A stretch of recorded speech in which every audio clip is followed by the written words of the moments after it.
Selamat pagi, apa kabar semuanya? Ya, kita lanjutkan pelajaran kita pada hari ini tentang prakarya dan kewirausahaan. Minggu lalu kita sudah belajar mengenai bagian A, yaitu perencanaan usaha kerajinan yang terinspirasi dari objek budaya lokal. Nah, pertemuan yang pertama kita sudah belajar mengenai eh, apa saja budaya yang bersifat, ya, kalian sudah menyebutkan. Dan juga minggu lalu kita sudah mencari tahu material apa saja yang ada di daerah kita dan teknik produksinya, ya. Nah, untuk pertemuan kita hari ini kita masih melanjutkan, kita masuk ke poin yang bagian B, yaitu tangan dan produksi kerajinan dengan inspirasi objek. Nah, kita sudah mulai masuk dalam praktek, ya. Kita akan masuk dalam praktek, tetapi ini untuk pertemuan hari ini masih penjelasan mengenai prakteknya. Jadi silahkan kalian simak perancangan dan produksi kerajinan dengan inspirasi objek budaya lokal. Nah, sebelum eh, kerajinan apa yang akan kita buat, ya, artinya kita harus tahu urutan sebelum kita mendapatkan sebuah ide, ya.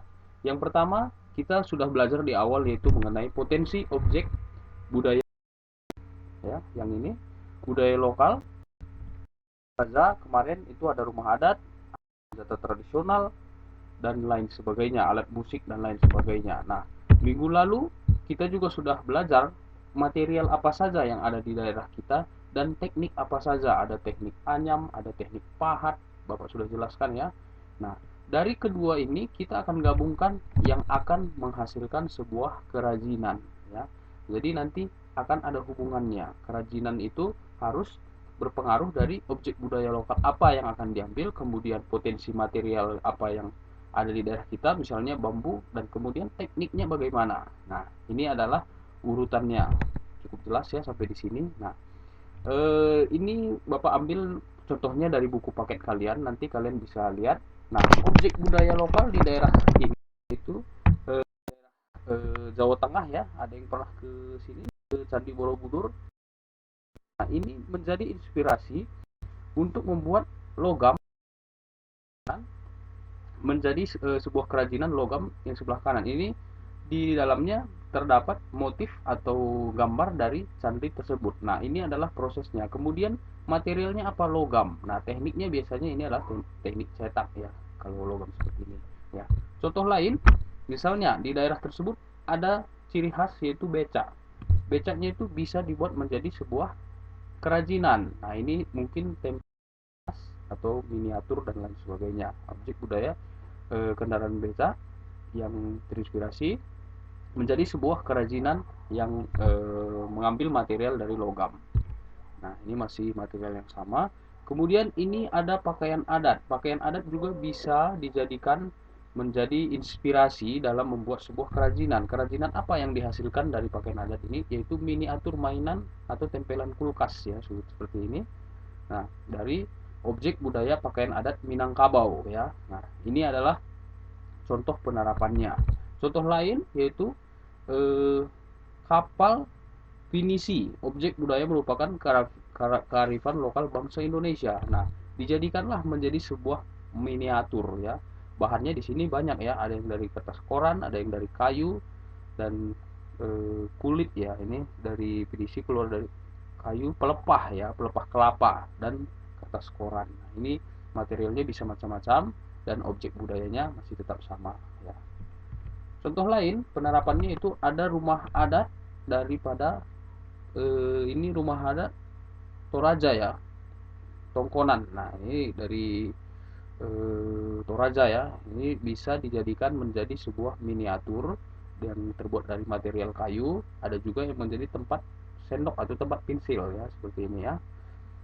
Selanjutnya, ini contoh-contohnya lagi, ada juga rumah adat dari pakaian Jawa Tengah, ya, sebagai inspirasi kerajinan tatakan gelas. Nah, dijadikan motifnya yang diambil menjadi tatakan gelas. Ini terbuat dari keramik, ya. tanah liat. Nah, ada juga wayang. Wayang terinspirasi menjadi pembatas buku. Selanjutnya ada pakaian adat daripada Bali sebagai inspirasi kerajinan mainan. Nah, ini ya. Jadi ada orang tuanya, bapak, ibu, anak-anak. Nah, jadi mainan ya. Ini terbuat dari kayu ya. Nah, ada juga wadah persembahan upacara adat Bali sebagai inspirasi kerajinan wadah perhiasan, jadi tempat mainan. Kemudian, nah, itu adalah contoh-contoh dari penerapan objek budaya yang terinspirasi dari budaya lokal dan mengambil yang ada di daerah setempat dengan teknik tertentu. Seperti itu ya.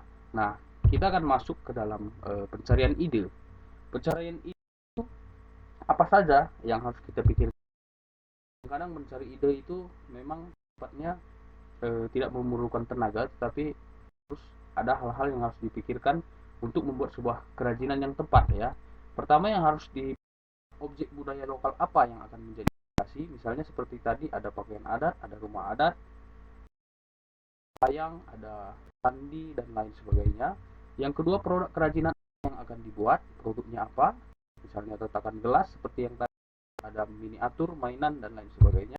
Kemudian siapa yang akan menggunakan produk kerajinan tersebut, apakah anak-anak, bahan material apa saja yang akan dipakai, kayu misalnya, batu, tanah liat dan lain sebagainya, warna dan atau apa yang akan dipakai, dan selanjutnya adakah teknik warna tertentu yang akan digunakan, misalnya semprot, teknik kuas, teknik celup dan lain sebagainya. Bagaimana proses pembuatan produk tersebut, prosesnya bagaimana, alat dan apa yang dibutuhkan. Nah, ini adalah ide. Nah, ya. Jadi setelah kita menentukan semua ini, maka akan muncul sebuah ide. Nah, setelah muncul sebuah ide, maka kita tuangkan dalam sebuah gambar, yaitu membuat gambar atau sketsa ya dalam kertas. Nah, supaya idenya itu bisa menjadi tidak nyata menjadi nyata ya. Jadi sekalian kita berlatih juga, melatih tangan kita. Yang ketiga, pilih ide terbaik. Kita buat dari beberapa ide, kemudian tentukan satu. Yang kemudian adalah tahap selanjutnya dalam pembuatan kerajinan, yaitu adalah prototyping atau studi model, membuat contoh kerajinan tetapi dengan bahan yang masih sederhana, belum bahan sebenarnya. Ini adalah prototyping atau studi model.